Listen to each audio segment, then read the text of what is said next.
Really is tricky, and that's why I think a lot of schools are probably watching it closely, because it's not a widespread issue for everyone that we're going to be seeing with this freezing rain. It's going to be really spotty with where we see some patchy frozen spots, some slick roadways. So that's what makes it difficult. And also temperatures. They are right on the line late tonight to get down to freezing. A degree or two in either direction can really shift things around as well. But keep in mind, temperatures, even ground temperatures, can also play a factor, because even if it's just plain rainfall that's falling, if ground temperatures, which are close to freezing, get a little bit lower, that could also lead to any wetness on the roadways to then freeze with some slick conditions. So the main factors we are watching is mainly before and during that morning commute. By late morning, afternoon, temperatures rise, and then the threat is basically over as just normal rain continues. So either way, if it is just rainfall in your area,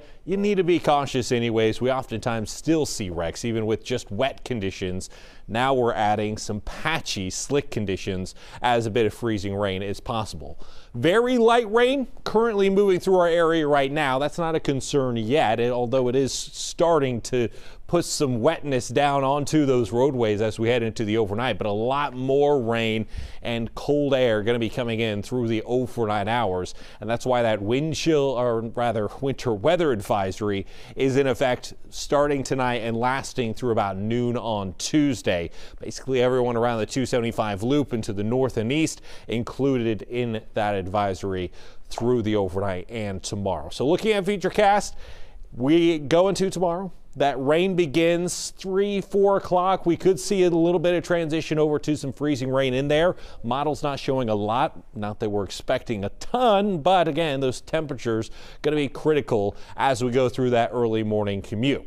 Then as we go later morning into the afternoon, I mentioned those temperatures rising back above freezing. Ground temperature is going to be rising along with it, but it's just general rainfall through the rest of the afternoon, and then into the evening, more scattered rainfall, but still could impact a little bit of that evening commute as well. Just wet roadways here, but again, we still see problems even with wet roadways, so just be cautious for both morning and evening commute. Then by Tuesday night becomes a little bit more isolated. However, it's not staying that way for long, because then by Wednesday, as you see, another batch of heavy, moderate showers going to be moving in towards our region. So here's where I think we'll see the best threats, or bigger threats, I should say, for some freezing conditions, some slick conditions, really to our north through parts of northern Clinton, Warren, parts of Butler County, and then through parts of Indiana. Still under a medium threat, I would say here in Cincinnati. It's very much lighter, maybe a very light glaze in some areas,